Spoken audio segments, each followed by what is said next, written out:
Hey, YouTube, how are you? Thank you guys for wanting more information on tips to help your child break free from a toxic friendship. And I had 10 more tips to help you recognize whether your child's in a toxic friendship or not. So the 5 tips to help you break away from, or help your child break away from, I'm going to recap for you. Have the toxic friend over for dinner, and it's better if their parents can come.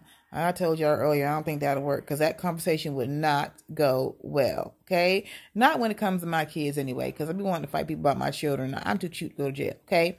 The second thing was to talk with your child about the toxic friend's behavior. That's all you can do is let your babies know, okay? Structure your child's life as much as possible. Keep them busy and involved in different things. Set limits like curfews, things like that. So if they keep getting in trouble with the friend, if the friend is like, don't do what your mom says, you don't have to listen to your mom, or your dad. But you set those limits, and those kids know that if they break that curfew, there's a consequence. If they keep getting in trouble, they're pretty much the goal is to try to get them to pull away from the friend. The 5th thing they said was most times your child continues to hang with the toxic person as in rebellion to what it is you're saying. So sometimes it's really best just to say what you've got to say and keep your mouth shut.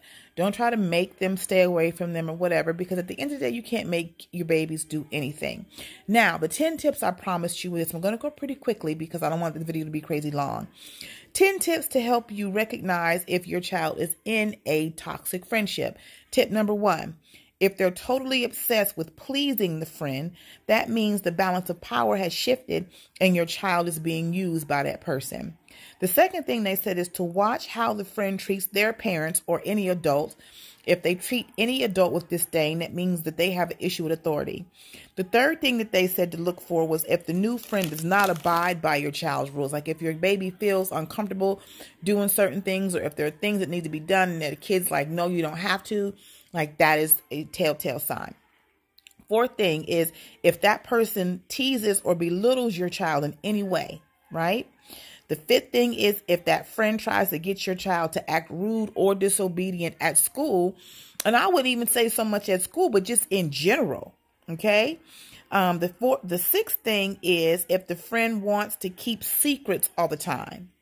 That's not a good thing. And, I want to think that I have a pretty decent relationship with my daughters, that they don't keep as many secrets as I did. I used to keep a lot because I couldn't really talk to my mom, and I know that sisters do keep secrets amongst themselves. So, and there's certain things I know that I don't know, but for the most part, the lines of communication need to stay open. Number 7, if the friend is rude in public, if they're just like a straight brat in public, then only God knows how they act at home. If the friend bullies or makes fun of people who they feel are lesser, right? They mistreat a janitor or something like that. That's a telltale sign as well.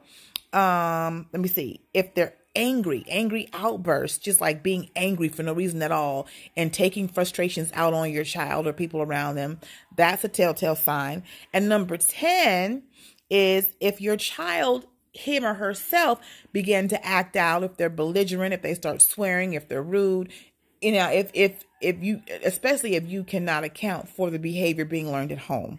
All right. So those are the 10 extra tips I gave you to recognize whether your child's friend is toxic, and the 5 tips to help your baby break free. I hope this helps, guys. Talk to you soon.